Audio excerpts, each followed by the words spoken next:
आज की कहानी है श्री कृष्ण की नगरी का नाम द्वारिका क्यों पड़ा। लगभग 1000 वर्ष पहले द्वारिका भगवान श्री कृष्ण की नगरी थी। कहा जाता है कि इस नगरी का निर्माण स्वयं भगवान विश्वकर्मा ने किया था। प्रारंभ में भगवान श्री कृष्ण की राजधानी मथुरा ही थी, लेकिन बाद में उन्होंने मथुरा छोड़कर द्वारका को बसाया। महाभारत में भी इसका वर्णन मिलता है। श्री कृष्ण ने द्वारका में 36 वर्ष तक राज्य किया।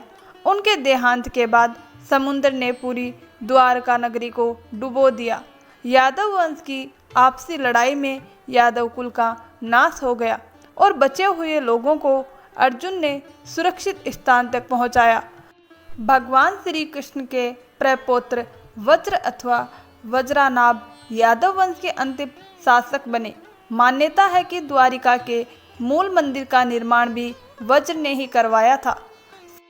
समय समय पर मंदिर का विस्तार और जीर्णोद्धार होता रहा। वर्तमान स्वरूप मंदिर को 16वीं शताब्दी में प्राप्त हुआ। आज भी मान्यता है कि श्री कृष्ण की प्राचीन द्वारिका नगर वर्तमान मंदिर से लगभग 9 किलोमीटर समुद्र के अंदर करीब 100 मीटर गहराई में स्थित है।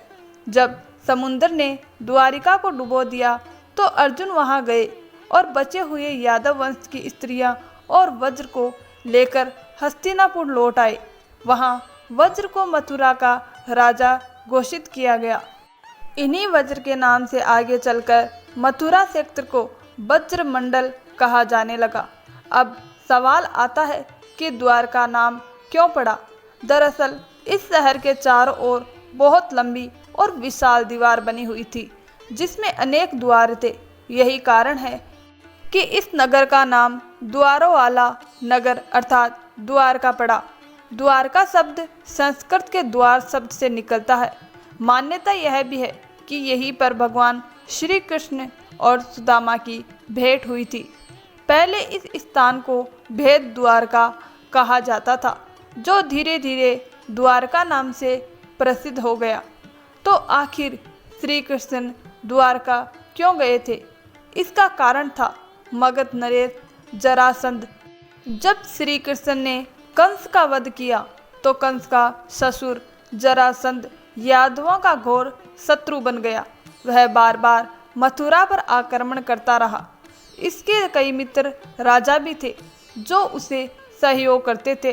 अंततः यादवों की सुरक्षा के लिए श्री कृष्ण ने मथुरा छोड़ने का निर्णय लिया। विनता के पुत्र गरुड़ की सलाह पर और समुद्र के समीप निवास करने वाले कुशास्थली जनों के निमंत्रण पर श्री कृष्ण अपने 18 कुलों के साथ द्वारका पहुँचे। वहाँ पहले से ही उजाड़ हो चुकी एक प्राचीन नगरी थी, जिसे श्री कृष्ण ने पुनः बसाया और द्वारका को अपनी राजधानी बनाया। दोस्तों, अगर यह कहानी आपको अच्छी लगी हो तो कृपया इस वीडियो को लाइक करें और ऐसी ही अद्भुत कहानियाँ सुनने के लिए हमारे चैनल को सब्सक्राइब करें। धन्यवाद दोस्तों।